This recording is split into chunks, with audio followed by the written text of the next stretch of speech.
प्राचीन समय में धर्म और आस्था से जुड़ी कई कथाएं प्रचलित हैं।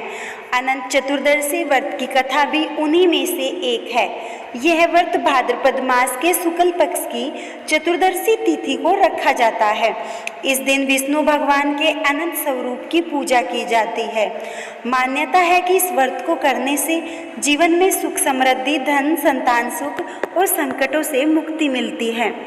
एक समय की बात है, प्राचीन युग में कौरव और पांडवों के बीच युद्ध हो रहा था। धर्मराज युधिष्ठिर अत्यंत दुखी और चिंतित रहते थे।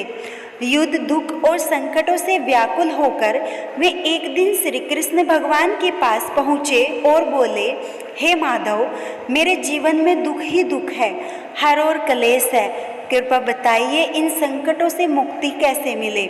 श्री कृष्ण उनकी बात सुनकर मुस्कुराए और बोले, हे धर्मराज, इन सब दुखों का नाश करने वाला एक उत्तम व्रत है, अनंत चतुर्दशी व्रत। इस व्रत के प्रभाव से मनुष्य के समस्त पाप और संकट दूर होते हैं।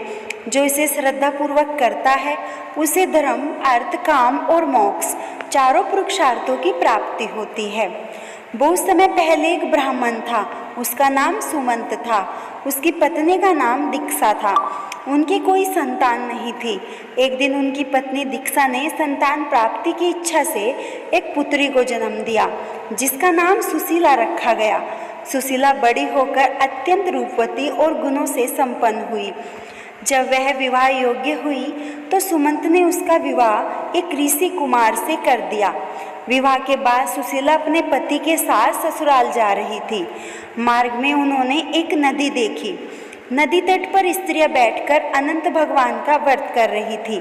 उन्होंने भगवान विष्णु के अनंत स्वरूप का पूजन किया और अपने हाथ में 14 गांठों वाला धागा अनंत सूत्र बांध रखा था। सुशीला ने उनसे पूछा, माताओं, आप सब यह कौन सा व्रत कर रही हैं? यह धागा क्यों बांधा जाता है? स्त्रियों ने उत्तर दिया, यह अनंत चतुर्दशी व्रत है। इसके प्रभाव से जीवन के समस्त संकट दूर हो जाते हैं और अखंड सुख समृद्धि की प्राप्ति होती है।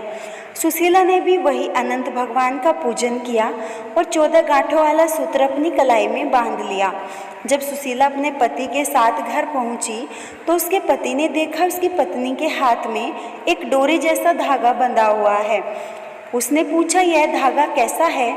सुशीला ने सब कुछ बता दिया कि यह अनंत चतुर्दशी व्रत का सूत्र है, जिसे बांधने से संकट मिटते हैं।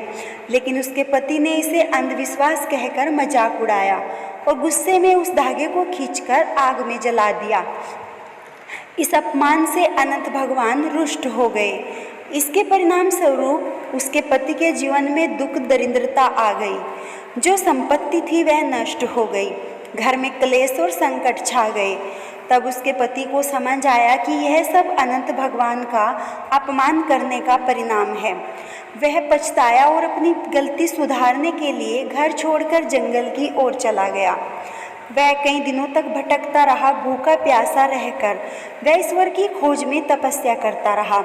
अंततः भगवान विष्णु ने अनंत स्वरूप में उसे दर्शन दिए और कहा कि तुमने अनंत सूत्र का अपमान किया, इसलिए तुम्हें यह दुख मिला। अब तुम श्रद्धा और विश्वास के साथ अनंत चतुर्दशी का व्रत करो। 14 वर्षों तक नियम पूर्वक इसका पालन करो। तुम्हारे समस्त पाप नष्ट होंगे और जीवन में सुख समृद्धि लौट आएगी। उसके बाद भगवान की आज्ञा मानी। उसने नियम पूर्वक अनंत व्रत किया और भगवान विष्णु की कृपा से उसके जीवन में फिर से सुखमय हो गया। तभी से यह व्रत परंपरा बन गया। जो भी भक्त अनंत चतुर्दशी के दिन श्रद्धापूर्वक भगवान विष्णु के अनंत स्वरूप का पूजन करते हैं और 14 गांठों वाला सूत्र बांधते हैं, उसके सभी संकट दूर होते हैं। इस दिन व्रती प्रातः स्नान कर शुद्ध वस्त्र धारण करता है। 14 गांठों वाला डोरा केसर या हल्दी में रंगकर पूजा में रखा जाता है। भगवान विष्णु की मूर्ति या चित्र को जल, चंदन, पुष्प, फल, नैवेद्य से पूजित किया जाता है। 14 प्रकार के व्यंजन अर्पित किए जाते हैं। अंत में अनंत सूत्र हाथ में बांधा जाता है और संकल्प लिया जाता है कि कम से कम 14 वर्ष तक इस व्रत का मैं पालन करूंगा या करूंगी। इस प्रकार अनंत चतुर्दशी व्रत की कथा हमें यह शिक्षा देती है कि ईश्वर के प्रति विश्वास और श्रद्धा रखने से जीवन के सभी संकट मिट जाते हैं। अगर आपको यह कथा अच्छी लगी है तो वीडियो को लाइक करें और ऐसी ही कथाएं सुनने के लिए हमारे चैनल पीहू नॉलेज को सब्सक्राइब करें और कमेंट में जय अनंत भगवान, जय भगवान विष्णु जरूर लिखें।